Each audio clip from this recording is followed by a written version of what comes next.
Anderson. Jack and Jill by Louisa May Alcott. Chapter 17, Down at Molly's.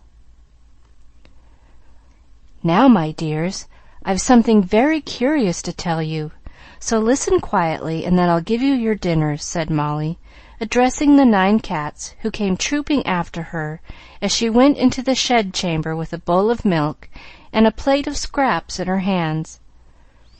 She had taught them to behave well at meals, so though their eyes glared and their tails quivered with impatience, they obeyed, and when she put the food on a high shelf and retired to the big basket, the 4 old cats sat demurely down before her, while the 5 kits scrambled after her and tumbled into her lap, as if hoping to hasten the desired feast by their innocent gambols.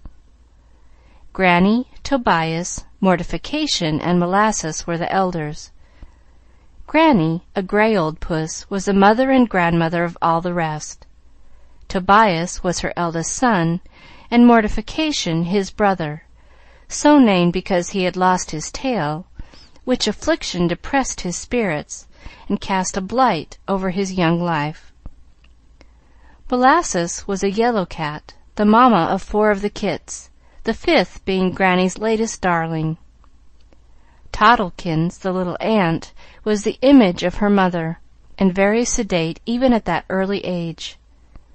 Miss Muffet, so called from her dread of spiders, was a timid black and white kit.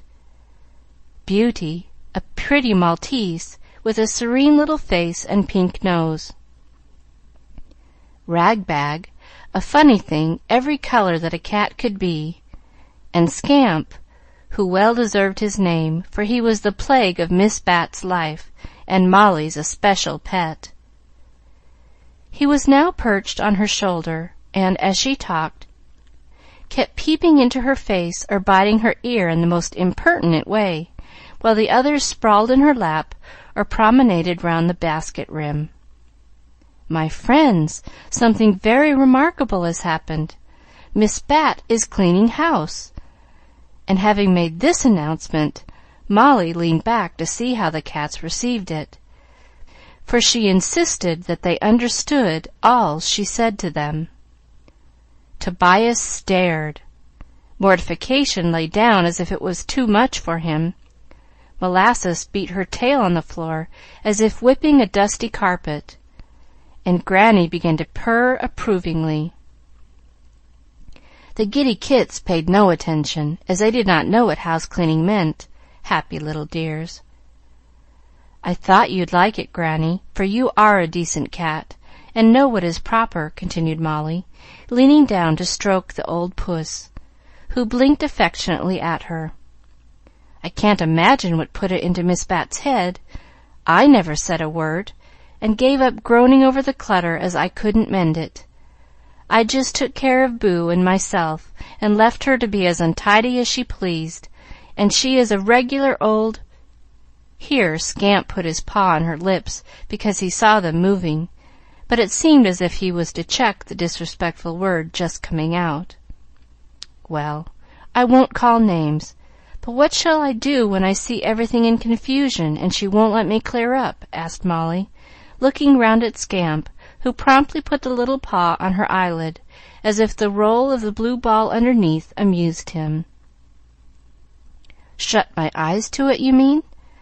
I do all I can, but it is hard. When I wish to be nice, and do try, don't I? Asked Molly. But Scamp was ready for her, and began to comb her hair with both paws as he stood on his hind legs to work so busily that Molly laughed and pulled him down, saying, as she cuddled the sly kit, "You sharp little thing! I know my hair is not neat now, for I've been chasing Boo round the garden to wash him for school. Then Miss Bat threw the parlor carpet out of the window, and I was so surprised I had to run and tell you. Now what had we better do about it?" The cats all winked at her, but no one had any advice to offer, except Tobias, who walked to the shelf and, looking up, uttered a deep, suggestive yowl, which said as plainly as words, Dinner first and discussion afterward. Very well. Don't scramble, said Molly, getting up to feed her pets. First the kits, who rushed at the bowl and thrust their heads in, lapping as if for a wager. Then the cats, who each went to one of the 4 piles of scraps laid round at intervals and placidly ate their meat, while Molly retired to the basket to ponder over the phenomena taking place in the house. She could not imagine what had started the old lady. It was not the example of her neighbors, who had beaten carpets and scrubbed paint every spring for years without exciting her to any greater exertion than cleaning a few windows and having a man to clear away the rubbish displayed when the snow melted. Molly never guessed that her own efforts were at the bottom of the change, or knew that a few words not meant for her ear had shamed Miss Bat into action. Coming home from prayer meeting one dark night, she trotted along behind 2 old ladies who were gossiping in loud voices, as one was rather deaf, and Miss Bat was both pleased and troubled to hear herself unduly praised. I always said Sister Dawes meant well, but she's getting into years, and the care of 2 children is a good deal for her, with her cooking and her rheumatiz. I don't deny she did neglect 'em for a spell, but she does well by 'em now, and I wouldn't wish to see better-appearing children. You've no idee how improved Molly is. She came in to see my girls, and brought her sewing work, shirts for the boy, and done it as neat and capable as you'd wish to see. She always was a smart child, but dreadful careless," said the other old lady, evidently much impressed by the change in harum-scarum Molly Lou. "Being over to Miss Minot's so much has been good for her, and up to Miss Grant's. Girls catch neat ways as quick as they do untidy ones, and them wild little tykes often turn out smart women. Sister Dawes has done well by them children, and I hope Mr. Bemis sees it. He ought to give her something comfortable to live on when she can't do for him any longer. He can well afford it." "I haven't a doubt he will. He's a lavish man when he starts to do a thing, but dreadful unobserving, else he'd have seen to matters long ago. Them children was town talk last fall, and I used to feel as if it was my bounden duty to speak to Miss Dawes, but I never did, fearin' I might speak too plain and hurt her feelings. You've spoken plain enough now, and I'm beholden to you, though you'll never know it," said Miss Bat to herself, as she slipped into her own gate, while the gossips trudged on, quite unconscious of the listener behind them. Miss Bat was a worthy old soul in the main, only, like so many of us, she needed rousing up to her duty.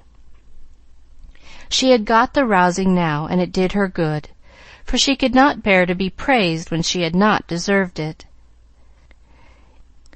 She had watched Molly's efforts with lazy interest, and when the girl gave up meddling with her affairs, as she called the housekeeping, Miss Bat ceased to oppose her, and let her scrub boo, mend clothes, and brush her hair as much as she liked.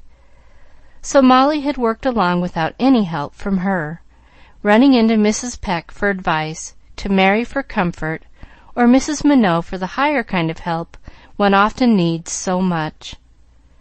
Now Miss Bat found that she was getting the credit and the praise belonging to other people, and it stirred her up to trying to deserve a part at least. "Molly don't want any help about her work or the boy. It's too late for that.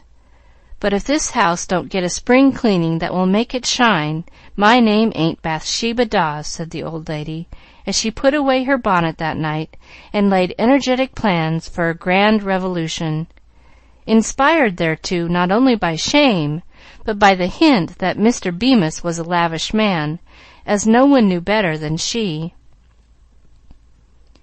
Molly's amazement next day at seeing carpets fly out of window, ancient cobwebs come down, and long undisturbed closets routed out to the great dismay of moths and mice, has already been confided to the cats, and as she sat there watching them lap and gnaw, she said to herself, "I don't understand it, but as she never says much to me about my affairs, I won't take any notice till she gets through. Then I'll admire everything all I can. It is so pleasant to be praised after you've been trying hard." She might well say that, for she got very little herself, and her trials had been many, her efforts not always successful, and her reward seemed a long way off. Poor Boo could have sympathized with her, for he had suffered much persecution from his small schoolmates when he appeared with large gray patches on the little brown trousers, where he had worn them out coasting down those too fascinating steps. As he could not see the patches himself, he fancied them invisible, and came home much afflicted by the jeers of his friends. Then Molly tried to make him a new pair out of a sack of her own, but she cut both sides for the same leg, so one was wrong side out. Fondly hoping no one would observe it, she sewed bright buttons wherever they could be put, and sent confiding Boo away in a pair of blue trousers, which were absurdly hunchy behind and buttony before. He came home heartbroken and muddy, having been accidentally tipped into a mud puddle by two bad boys who felt that such tailoring was an insult to mankind. That roused Molly's spirit, and she begged her father to take the boy and have him properly fitted out, as he was old enough now to be well dressed, and she wouldn't have him tormented. His attention being called to the trousers, Mr. Bemis had a good laugh over them, and then got Boo a suit which caused him to be the admired of all observers, and to feel as proud as a little peacock.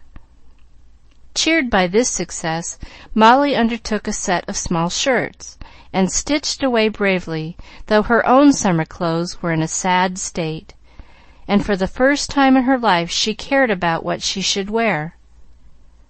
"I must ask Mary, and maybe father will let me go with her and her mother when they do their shopping, instead of leaving it to Miss Bat, who dresses me like an old woman. Mary knows what is pretty and becoming. I don't," thought Molly, meditating in the bushel basket with her eyes on her snuff-colored gown and the dark purple bow at the end of the long braid Muffet had been playing with. Molly was beginning to see that even so small a matter as the choice of colors made a difference in one's appearance, and to wonder why Mary always took such pains to have a blue tie for the gray dress, a rosy one for the brown, and gloves that matched her bonnet ribbons. Mary never wore a locket outside her sack, a gay bow in her hair and soiled cuffs, a smart hat, and the braid worn off her skirts. She was exquisitely neat and simple, yet always looked well dressed and pretty, for her love of beauty taught her what all girls should learn as soon as they begin to care for appearances, that neatness and simplicity are their best ornaments, that good habits are better than fine clothes, and the most elegant manners are the kindest. All these thoughts were dancing through Molly's head, and when she left her cats, after a general romp in which even decorous Granny allowed her family to play leap-frog over her respectable back, she had made up her mind not to have yellow ribbons on her summer hat if she got a pink muslin, as she had planned, but to finish off Boo's last shirt before she went shopping with Mary. It rained that evening, and Mr. Bemis had a headache, so he threw himself down upon the lounge after tea for a nap, with his silk handkerchief spread over his face. He did get a nap, and when he waked he lay for a time drowsily listening to the patter of the rain, and another sound which was even more soothing.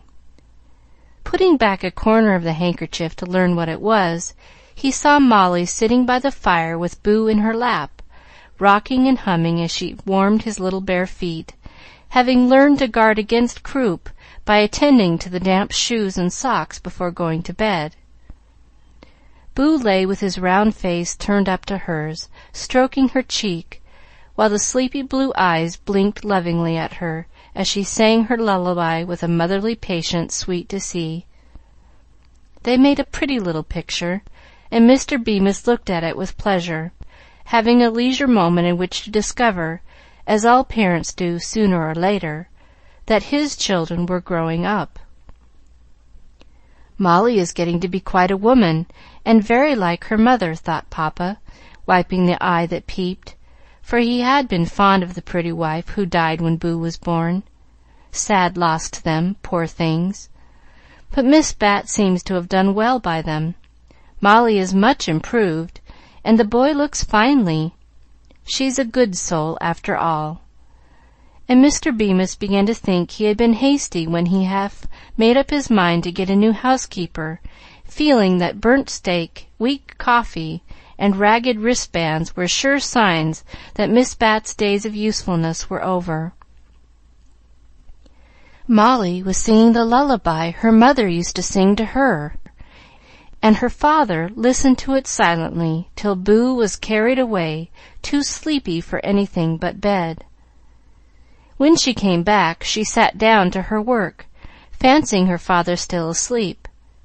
She had a crimson bow at her throat and one on the newly braided hair. Her cuffs were clean, and a white apron hid the shabbiness of the old dress. She looked like a thrifty little housewife as she sat with her basket beside her, full of neat white rolls, her spools set forth, and a new pair of scissors shining on the table. There was a sort of charm in watching the busy needle flash to and fro, the anxious pucker of the forehead as she looked to see if the stitches were even, and the expression of intense relief upon her face as she surveyed the finished buttonhole with girlish satisfaction.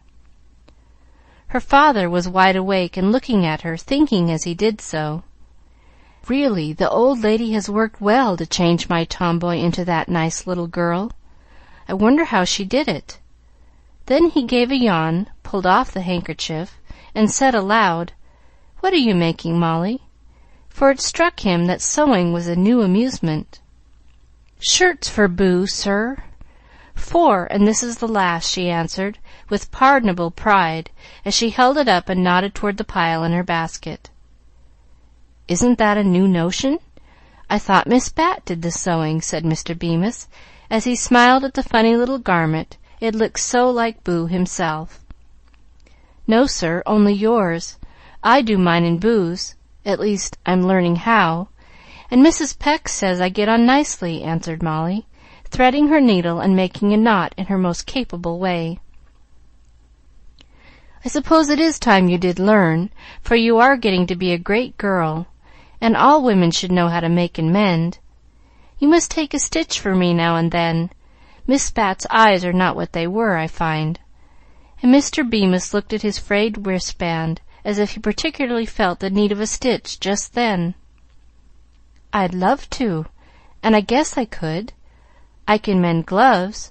Mary taught me, so I'd better begin on them, if you have any," said Molly, much pleased at being able to do anything for her father, and still more so at being asked. "There's something to start with," and he threw her a pair with nearly every finger ripped.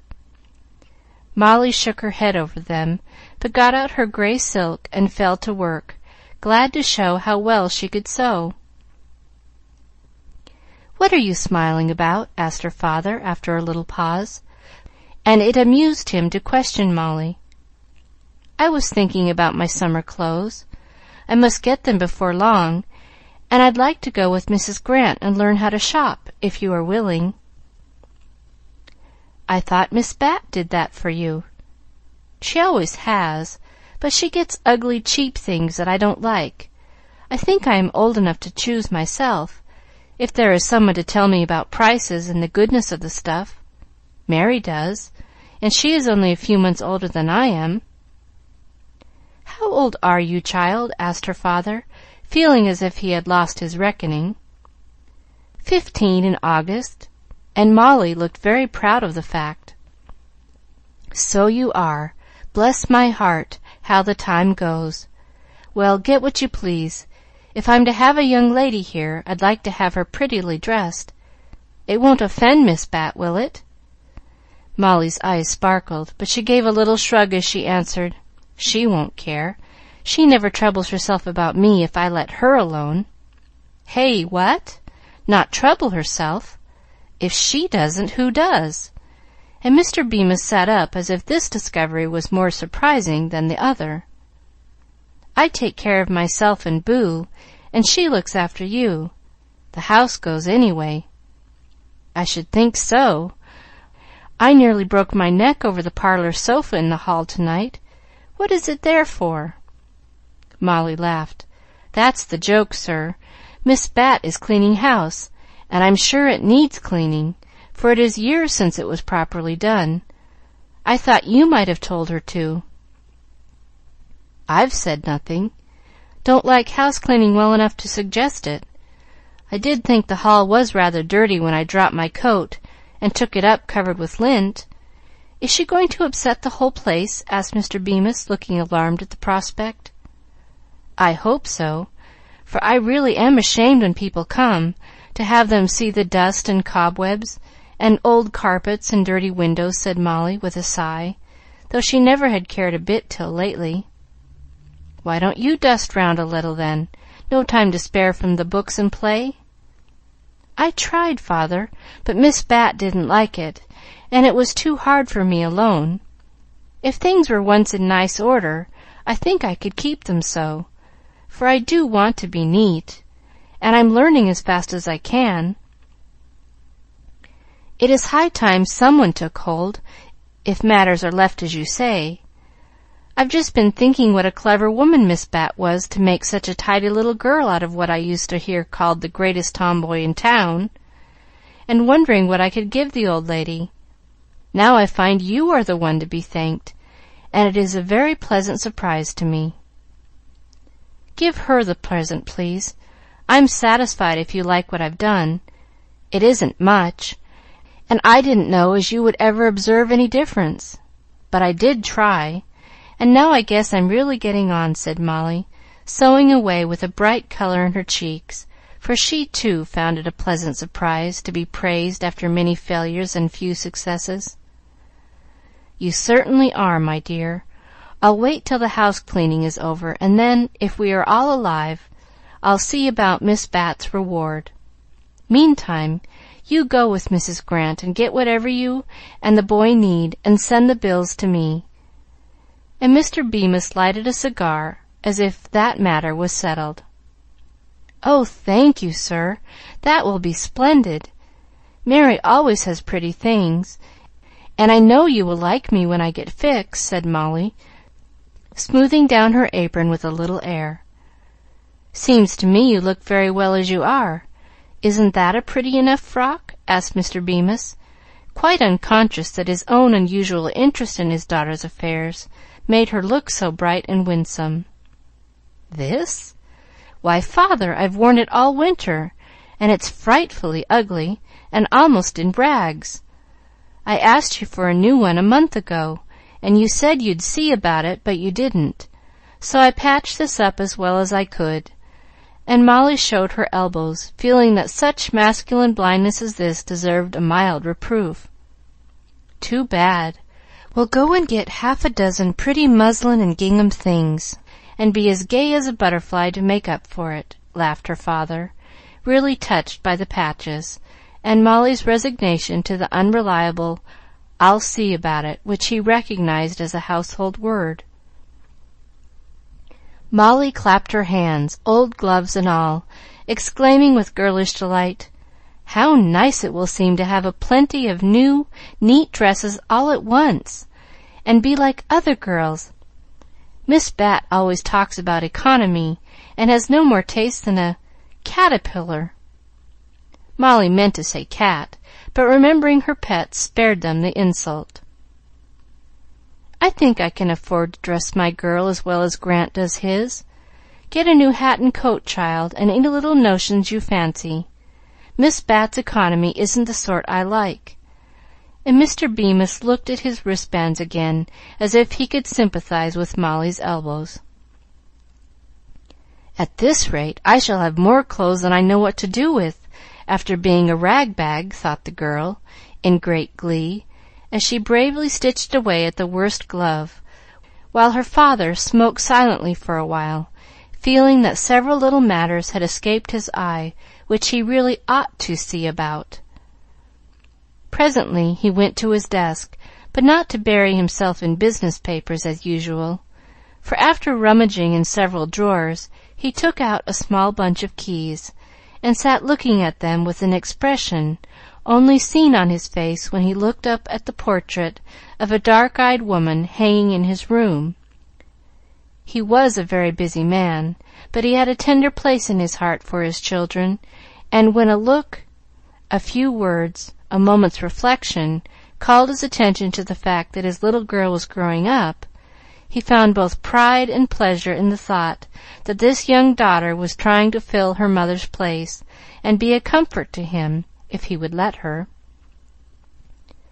"Molly, my dear, here is something for you," he said, and when she stood beside him, added, as he put the keys into her hand, keeping both in his own for a minute, "Those are the keys to your mother's things. I always meant you to have them, when you were old enough to use or care for them. I think you'll fancy this better than any other present, for you are a good child and very like her." Something seemed to get into his throat there, and Molly put her arm round his neck, saying, with a little choke in her own voice, "Thank you, father. I'd rather have this than anything else in the world, and I'll try to be more like her every day for your sake." He kissed her, then said, as he began to stir his papers about, "I must write some letters. Run off to bed, child. Good night, my dear. Good night."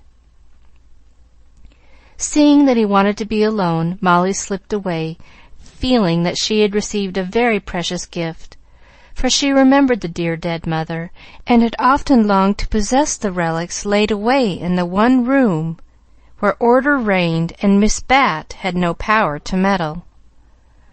As she slowly undressed, she was not thinking of the pretty new gowns in which she was to be as gay as a butterfly, but of the half-worn garments waiting for her hands to unfold with a tender touch. And when she fell asleep with the keys under her pillow and her arms round Boo, a few happy tears on her cheeks seemed to show that, in trying to do the duty which lay nearest her, she had earned a very sweet reward. So the little missionaries succeeded better in their second attempt than in their first, for though still very far from being perfect girls, each was slowly learning, in her own way, one of the 3 lessons all are the better for knowing: that cheerfulness can change misfortune into love and friends, that in ordering one's self aright one helps others to do the same, and that the power of finding beauty in the humblest things makes home happy and life lovely. End of chapter 17.